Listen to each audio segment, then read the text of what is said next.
Good morning, everyone.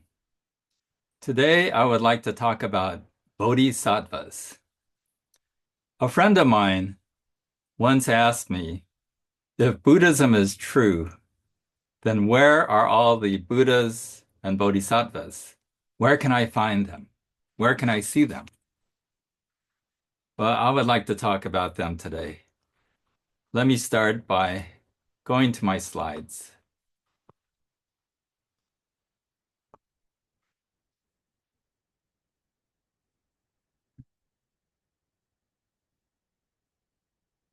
Yeah. First, let me define the word bodhisattva. Bodhisattva comes from the root word bodhi, which means enlightened, and sattva, which refers to a being. So let me show you a picture of a bodhisattva. Actually, that's a joke. I am not a bodhisattva. This is a bodhisattva. This bodhisattva's name is Avalokiteshvara. This is the bodhisattva of compassion. Avalokiteshvara, as you can see, has many heads, so facing in different directions. So that means this bodhisattva can see everywhere. And this bodhisattva has many arms and hands, each of them doing something different. So this shows how a bodhisattva is helping others in various different ways. Actually, Avalokiteshvara, whose name in Japanese is Kannon Bosatsu. Bosatsu means bodhisattva, so Kannon Bodhisattva. And this Kannon is said to have 1,000 arms. So this is a statue showing us how Kannon is helping others in many, many different ways. In Kyoto, there is a famous temple called Sanju Sangendo,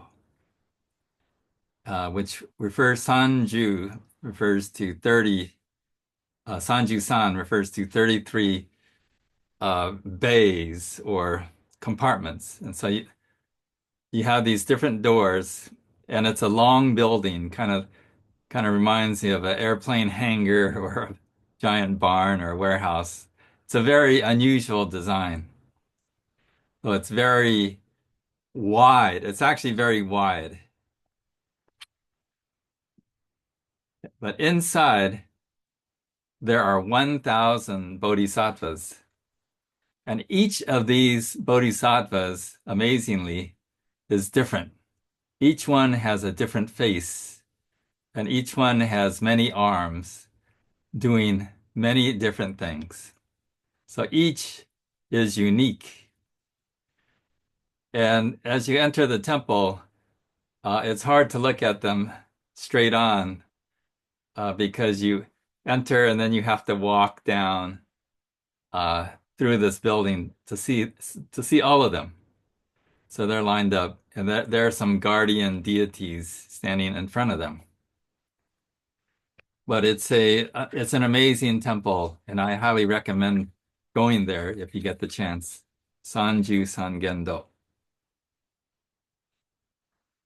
Our Amida Buddha, originally in the older forms of Pure Land Buddhism, consisted of 3 statues, not one, like we have today. Rather, Amida Buddha is standing next to 2 bodhisattvas. So as you look at Amida, on your left is Mahatma Maprata, or Daiseishi, the bodhisattva of wisdom. And on your right is Avalokiteshvara or Kannon, the Bodhisattva of compassion. So these two figures have been merged into Amida. Amida, of course, is the Buddha of infinite wisdom and compassion. So Amida embodies these bodhisattvas. So there's no longer a need to show them separately. However, in these older forms, you'll see this Amida triad. Another bodhisattva is Maitreya, or in Japanese, Miroku Bosatsu. And this is modeled after a famous statue that's in Kyoto, which has been deemed a national treasure. Also something that's great to see if you get the chance. Maitreya or Miroku is often depicted as sitting on a chair or a stool, not sitting on the ground. So Miroku reminds me of a bodhisattva who's waiting at a bus station or waiting for a train. But this is the Buddha of the future. So while this Buddha is waiting, I mean, uh, it's actually a bodhisattva because it hasn't yet become a Buddha. A bodhisattva is more like a Buddha in training, someone who is working in this world to help other people. And the traits, of course, are wisdom, compassion, and a strong sense of helping others. Here is another form of Maitreya, and this statue comes from an ancient region of the Indian subcontinent, which today is northern Pakistan and southern Afghanistan. But this is Maitreya, and if you look closely at the face, you will see it has very Middle Eastern type features with a big mustache. So it kind of reminds me of Omar Sharif in the movie Lawrence of Arabia. Here is a Tibetan version of Maitreya, of course, very colorful and very Tibetan in character. This figure is often considered a laughing Buddha, whose name is Budai. But Budai is actually a bodhisattva. And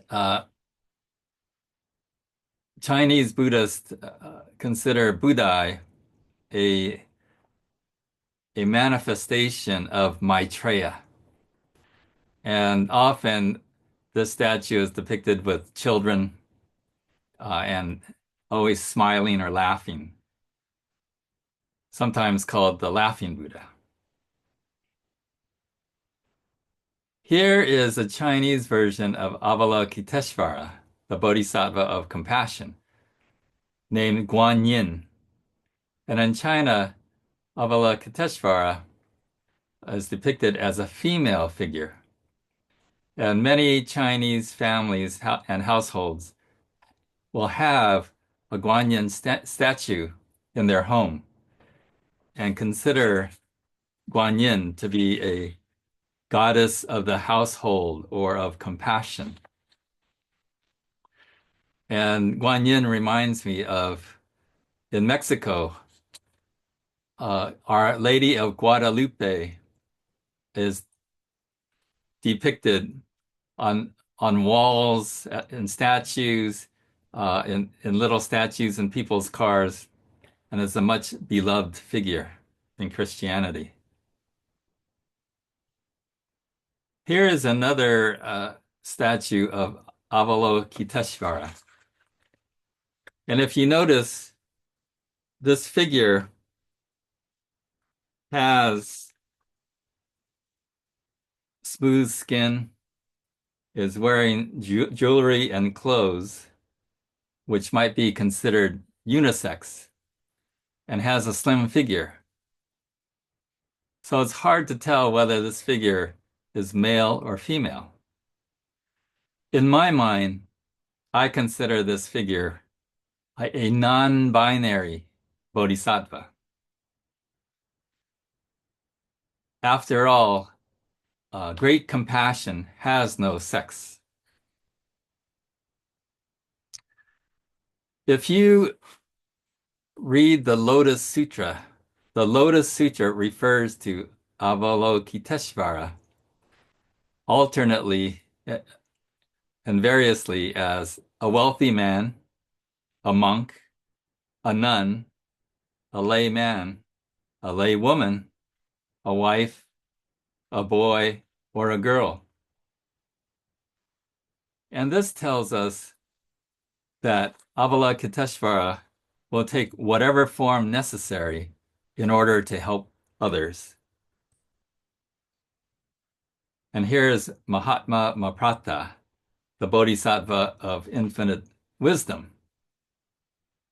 Also, in my opinion, a non-binary type figure. I wrote a little story talking about this idea of having a non-binary Buddha. And it's on the higashihonganji-usa.org website if you're interested. And I do use various pictures to make my point. Bodhidharma was a monk who traveled from India to China and is said to have brought meditation and Zen Buddhism to China. He is a real historical figure. And in Japanese, he is referred to as Daruma. But Daruma spiritually is considered a bodhisattva and also seen as a manifestation or reincarnation of Kannon, bodhisattva of compassion. If you visit Japan and you're walking in the neighborhood or walking out in a field or in the forest, oftentimes you will see a statue like this, which is Jizo Bosatsu. Jizo Bosatsu, in this case, is wearing a red bib, but often people, especially mothers, young mothers, will make offerings to this bodhisattva because this bodhisattva is seen as a protector of children. And young mothers who have lost a child or who have miscarried or perhaps aborted their pregnancy feel badly for the child. And so they will make offerings to Jizo Bosatsu. Here is our own Amida Buddha. And by the way, this is a picture of the Amida statue up close at our Berkeley temple. But did you know that according to the larger sutra, that Amida Buddha, before becoming a Buddha, was a bodhisattva by the name of Dharmakara, or in Japanese, Hozo Bosatsu. And I found a picture of Dharmakara or Hozo Bosatsu. So this may be the first time ever that you're seeing an image of Hozo Bosatsu. And here it is. And as you can see, Hozo Bosatsu has a big, like afro type hairstyle. And I don't know why this statue is depicted in this manner, but if you search and you're looking for a statue of Dharmakara, this is what you'll find. And did you know that we chant Hozo Bosatsu's name, Dharmakara's name, every Sunday when we chant Shoshinge. It's right in the beginning.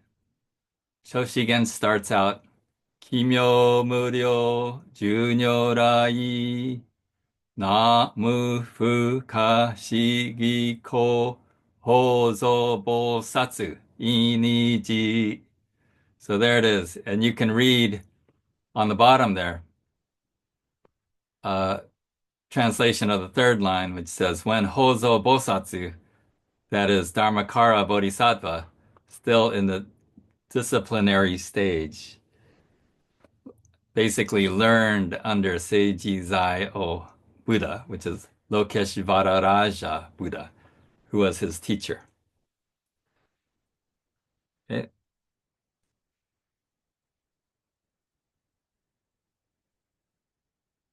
Now here is Shinran Shonin and his wife Eshini.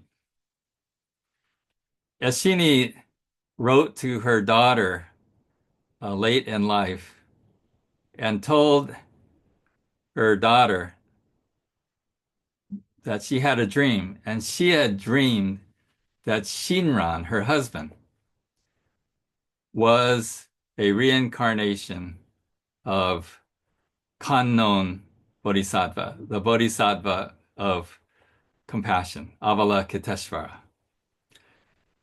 So great was her respect and admiration and awareness of Shinran's compassion that she saw her husband as a bodhisattva. Well, I don't think my wife looks at me as a bodhisattva, but sometimes she will say to me something that's very helpful to me because she can see me in ways that I can't. For example, if we're in a restaurant and I get a little spinach stuck in my teeth, and she'll say, "You have spinach stuck in your teeth," and I'll say, "Oh, thank you very much." I'll get it, and I'll be very grateful because she saved me from looking foolish, right? But then when we're arguing, she'll say, "You're selfish," and I don't say, "Namo Amidavasu, thank you very much, you're a bodhisattva," right? I say, when she says, "You're being selfish," you know what I say? "I'm not selfish, you're selfish." So I don't see her as a bodhisattva because I don't like what she's telling me. But she's telling me the truth because she can see me in ways that I can't see myself.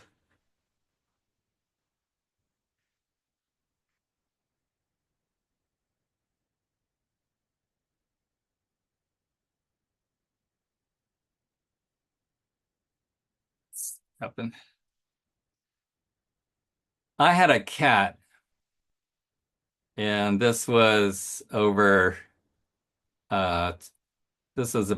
20 years ago.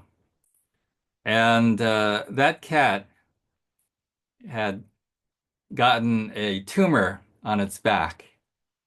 And so it was sick and dying. And it stopped eating, but I tried to make my cat eat. And so I fed her many different foods, hoping that she would eat. I even tried squirting some water in her mouth because she seemed dehydrated and wasn't even drinking.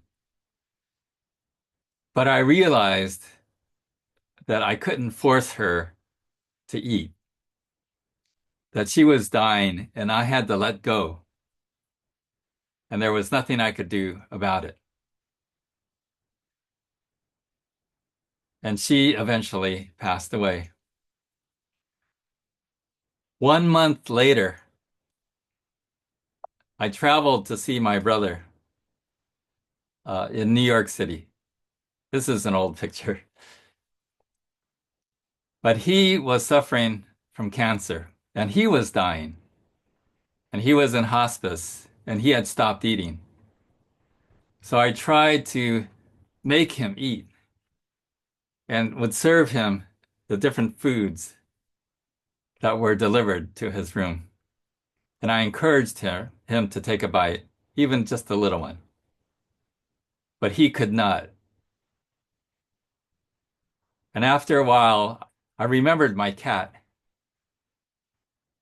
And it was a lesson that my cat had taught me, that when it comes time, there's nothing to do but let go.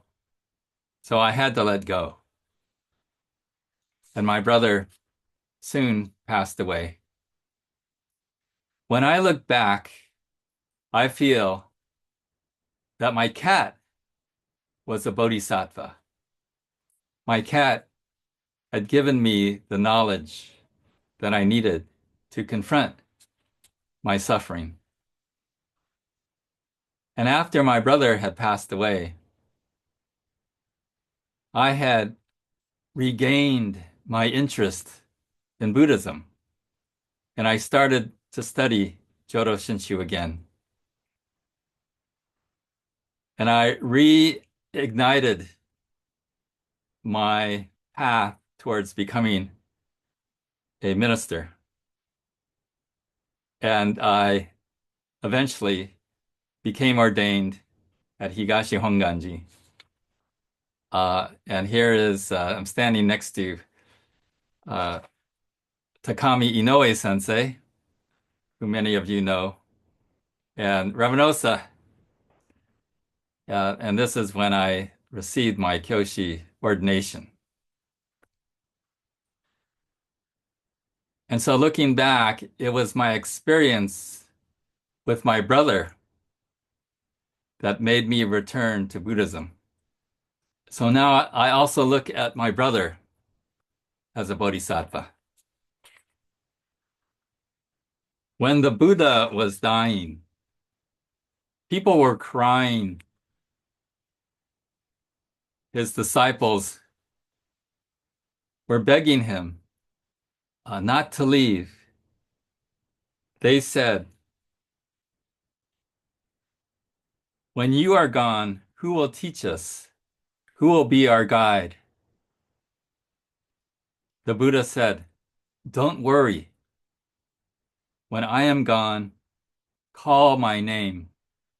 Remember me. The Buddha is always with you." In Buddhism, to contemplate, to remember, is nen. Nen. And Buddha is butsu. This gives us the word nenbutsu, which means calling the Buddha's name. But what's more important than calling is hearing the Buddha. Soon, it will be Obon.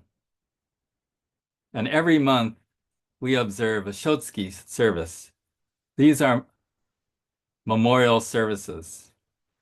At these memorial services, we announce the names of the people that we are remembering. On a regular Sunday, if someone were to ask you, "Are you going to service this Sunday?" You may answer, "Well, I want to sleep in. I'm tired." Or, "There's a Dodgers game I want to watch and Ohtani is pitching." But if your good friend had passed away and you heard that there's a service for them on Sunday, you would think, no matter what, I'll be there. If you really think about it, we are not calling them. They are calling us. We remember their smile, words, actions, and kindness. They affect who we are, how we think, and what we do. We learn from them. They guide us. They are bodhisattvas. They bring us to the temple. The great Jodo Shinshu teacher, Manshi Kiyozawa, once said, and I'm paraphrasing him, we don't believe in Buddhas and Bodhisattvas because they exist. Buddhas and Bodhisattvas exist because we believe in them. Let me read this again.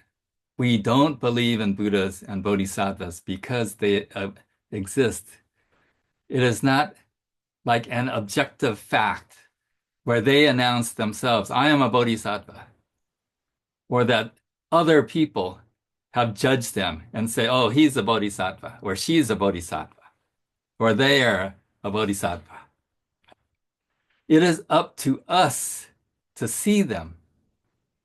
It is up to us to be aware of their presence in our lives.